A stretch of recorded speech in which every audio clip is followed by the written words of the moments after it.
שלום, אני נעמה ברשי, אני עוסקת בארגון ועיצוב החלל. היום אני רוצה לדבר איתכם על נושא הכביסה. אני אראה לכם איך אנחנו מחלקים את כל הכביסה של 6 אנשים, 4 ילדים ו2 מבוגרים במשפחה, ל3 סלי כביסה. אני אראה לכם איך לארגן את הכביסה, ואני אתן לכם טיפ בסוף הסרטון. אז בואו נתחיל.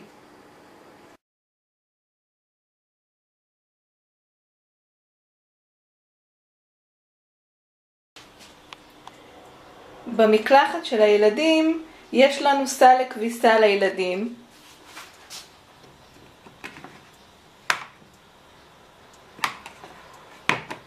ובמרפסת השירות יש לנו 2 סלי כביסה. אחד לכביסה של ההורים, והשני לכל הפריטים הגדולים שלא שייכים לבגדים לילדים או לבגדים של ההורים, כמו מצעים, מגבות, מפות שולחן.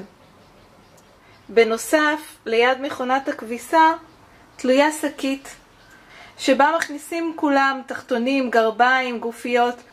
ככה לא צריך לחפש בסל הגדול כשרוצים לחפש את הפריטים האלה.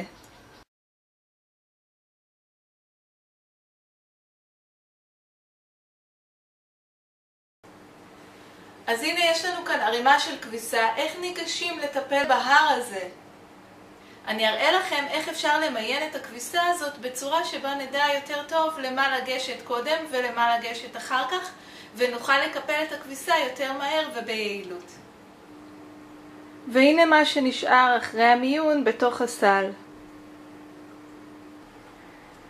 מה שעשיתי היה לחלק את הכביסה ל4 ערימות.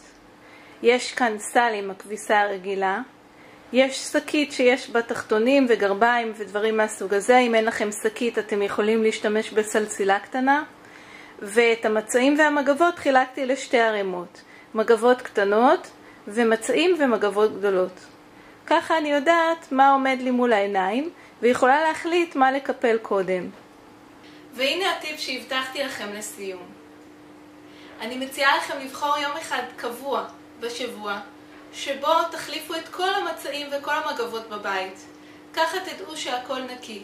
ואני ממליצה לכם להשתדל באותו יום או יום למחרת לכבס את הכל ולהחזיר למקום, כדי שלא תצטבר כביסה ושהדברים יהיו מוכנים לפעם הבאה. אני מזמינה אתכם להירשם לערוץ שלי כדי שתוכלו להתעדכן בכל הסרטונים החדשים שיוצאים. אתם גם מוזמנים לדף הפייסבוק שלי, תוכלו לראות את הקישור בתחתית הסרטון. אני מזמינה אתכם לכתוב הערות, לשאול שאלות, אשמח מאוד לראות את תגובותיכם. שיהיה לכם המשך יום נעים ושהכל יסתדר. נעמה ברשי.